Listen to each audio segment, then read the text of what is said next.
Bismillahirrahmanirrahim.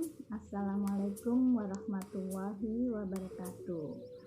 Saya Lili Hidayati dari Prodi PAUD 2019. Sebagai pemenuhan tugas UTS di masa pandemi, saya akan memaparkan topik media pembelajaran berbasis visual. Kawan-kawan setia, seorang guru yang baik adalah yang bisa menyampaikan pesan-pesan pembelajaran kepada anak didiknya. Dan untuk menyampaikan pesan-pesan pembelajaran itu memerlukan yang namanya media, agar penyampaian tersebut dapat diterima dengan baik oleh para anak didik. Di sini saya akan memaparkan sebuah metode atau sebuah media yang disebut dengan media visual.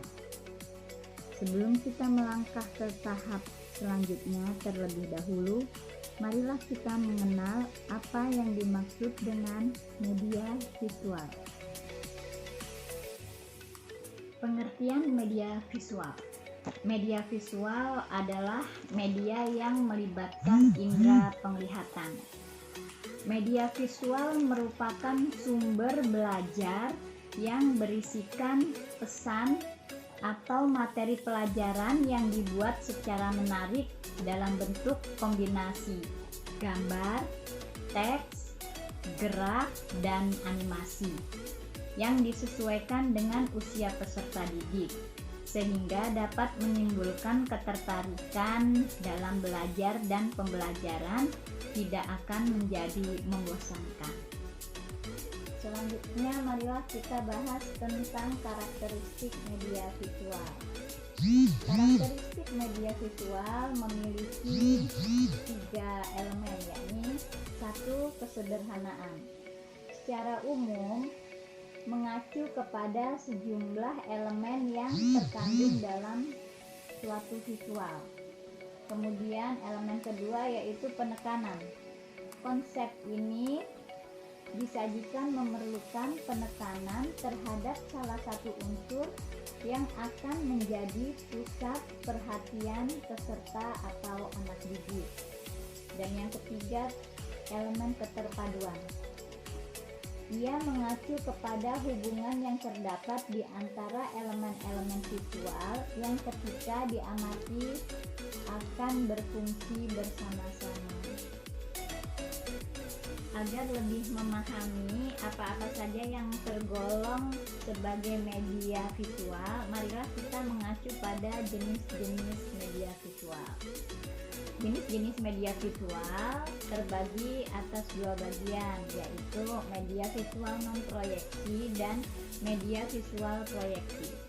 Media visual non-proyeksi, media yang sering digunakan dalam pembelajaran karena penggunaannya sederhana, tidak memerlukan banyak kelengkapan, dan relatif tidak mahal. Kemudian media visual proyeksi.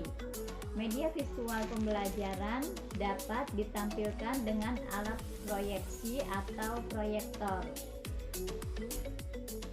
Contoh media visual non-proyeksi terbagi atas 2, yaitu gambar dan grafik, di mana media visual gambar terbagi atas sketsa, lukisan, dan foto. Sedangkan grafik terbagi atas 4, yaitu grafik garis, grafik batang, grafik lingkaran, dan grafik sketsa. Contoh media visual proyeksi yaitu OHP, LCD, dan proyektor.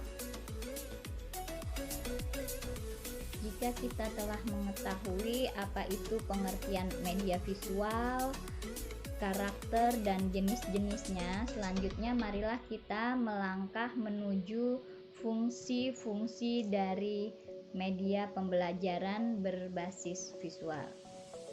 Menurut para ahli Levy dan Lenz tahun 1982, fungsi dari media ini adalah memiliki fungsi atensi, di mana fungsi atensi yang dimaksud adalah Media visual merupakan inti, yaitu menarik perhatian siswa agar berkonsentrasi pada pelajaran. Kemudian fungsi afektif. Fungsi afektif media visual dapat terlihat dari tingkat kenikmatan siswa ketika belajar atau membaca teks yang bergambar.